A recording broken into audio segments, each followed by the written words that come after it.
Hello friends, let us now talk about the concept of banking of roads. Now what is the idea of banking of roads? See, this banking of roads is nothing but a way of construction of roads so that a vehicle can easily take a turn at high speed on a curved road. Do you understand? See, for a vehicle to take a turn on a curved road, there is a need of what? Centripetal force. And as discussed earlier in my earlier topic, for flat horizontal curved road, the centripetal force is provided by what? Yeah, frictional force. But this frictional force is not reliable. As a result, there are good chances that the vehicle may skid off the road and there may be an accident. In order to avoid this and to provide safety to any vehicle at high speed, there is a need of what? Banking of roads. Okay. So banking of roads is a way of providing safety to any vehicle so that it can take a turn on a curved road without skidding off or without leading to any kind of accident. See, in this condition, what is actually the banking of roads? Let's understand this. Now see, you can observe a vehicle which is moving on a curved road. Here, the outer edge, this is the outer edge of the road, it is at an elevation over the inner edge. Getting it? The outer edge is at an elevation over the inner edge and it makes a certain angle. That angle is called as angle of banking. So this is a curved road, okay? The vehicle is taking a turn at high speed and this is the outer edge and this is the inner edge of the road. Now, one thing you should understand, which are the forces acting on this vehicle, okay?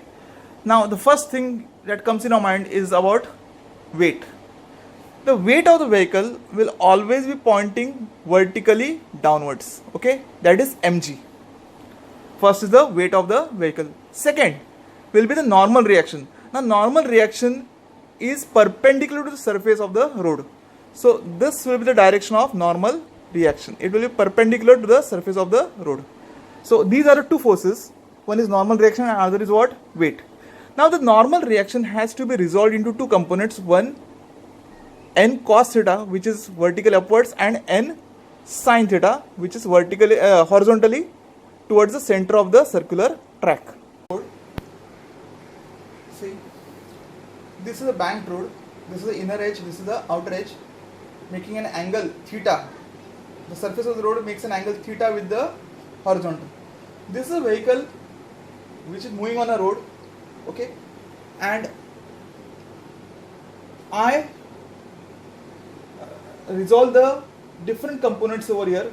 First, the weight of the vehicle is vertically downwards, right, mg, and n is the normal reaction which is perpendicular to the surface, and n is resolved into two components, n cos theta and n sin theta, right, n cos theta and n sin theta. Now, if you see carefully, the weight is balanced by what? N cos theta. So I write mg equal to n cos theta, while the n sin theta component provides the centripetal force which is directed along the radius towards the center. So I write mv square by r equal to n sin theta. I get two equations, equation 1 and 2. When you divide equation 2 by 1, we get v square upon rg equal to tan theta, or v square equal to rg tan theta, or simply v equal to under root rg tan theta. This formula gives you the expression for safety speed of a vehicle on a banked road, on a banked curved road, okay? Now suppose you know the safety speed which you want to keep for the road, and we also know the value of r. R is the radius of the circular track. Then we can find the angle of banking for such a road, and the formula for this is theta equal to tan inverse v square upon rg. Getting my point? This will be the formula for banking of road, which you have to understand. One more thing, see, it's about vehicles taking a turn on a curved road, and we use these formulas.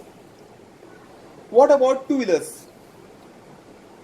Whether two-wheelers also require angle of banking or banked roads, it is not necessary for them, because the two-wheelers incline with the vertical when they take a turn.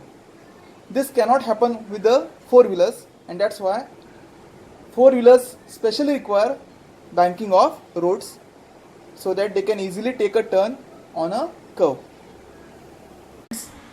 Once again, we are back with our topic. A vehicle is moving on a banked curved road. The road is banked. Understand it? Okay. Now, we have to consider one more factor along with the components of n sin theta and n cos theta. I told you n sin theta provides the necessary centripetal force. Now we'll also talk about the force of friction. Now the tires and road are responsible for the frictional force or the force of static friction on the vehicle. Firstly, there are two conditions. When the vehicle is moving very slowly on such a banked curved road, what happens? A force acts on the vehicle towards the center of the circular track.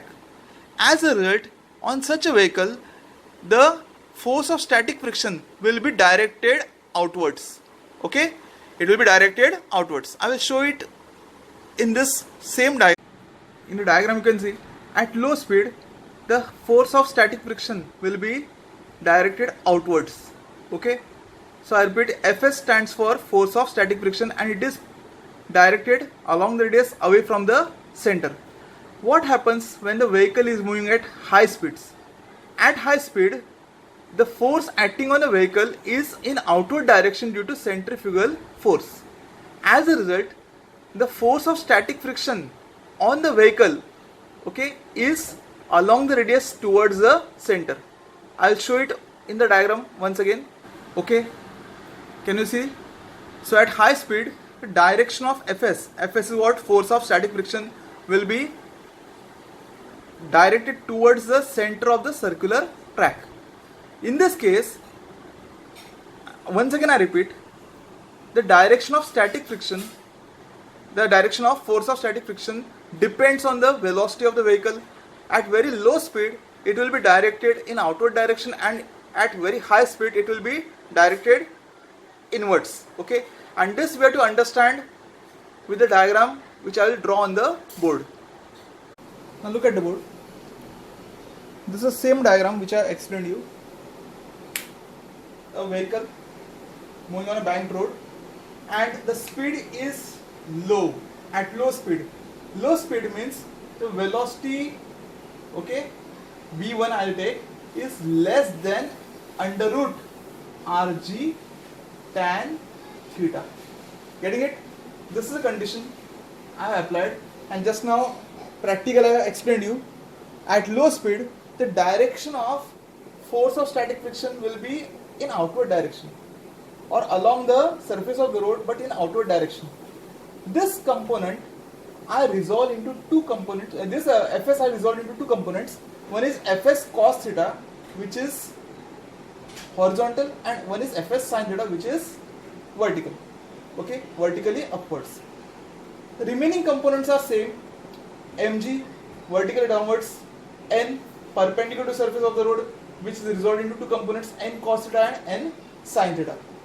Now, if you see carefully, the components which are balancing the weight have now slightly changed. So I will write mg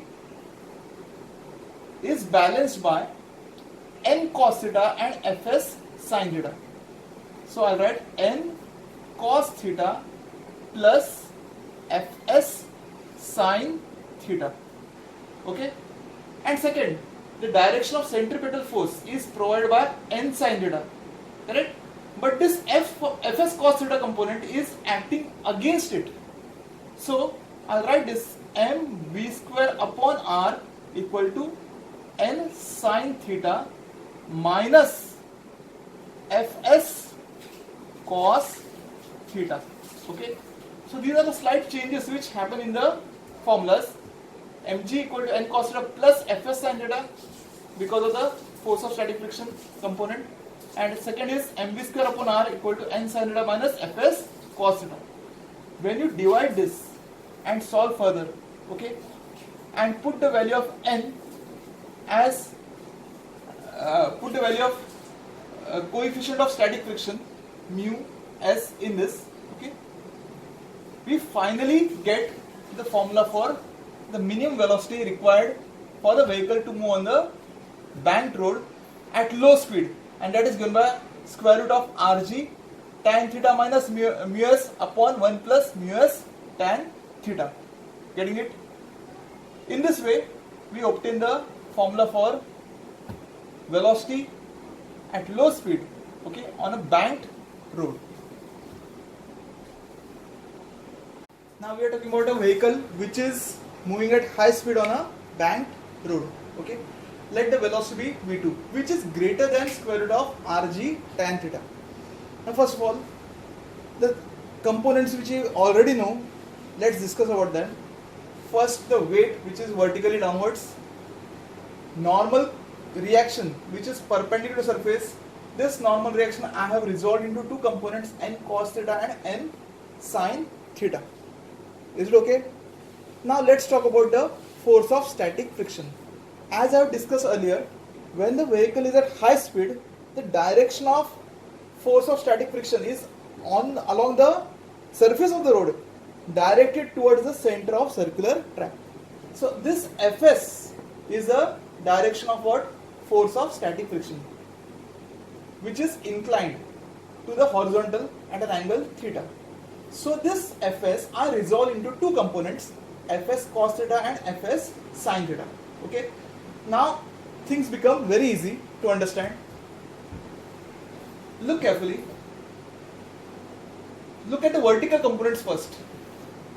Here mg and fs sin theta are in same direction and n cos theta is in opposite direction. So I can write mg plus fs sin theta equal to n cos theta, or simply mg equal to n cos theta minus fs sin theta.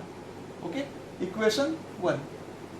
Now look at the components which are directed towards the center of the circular path.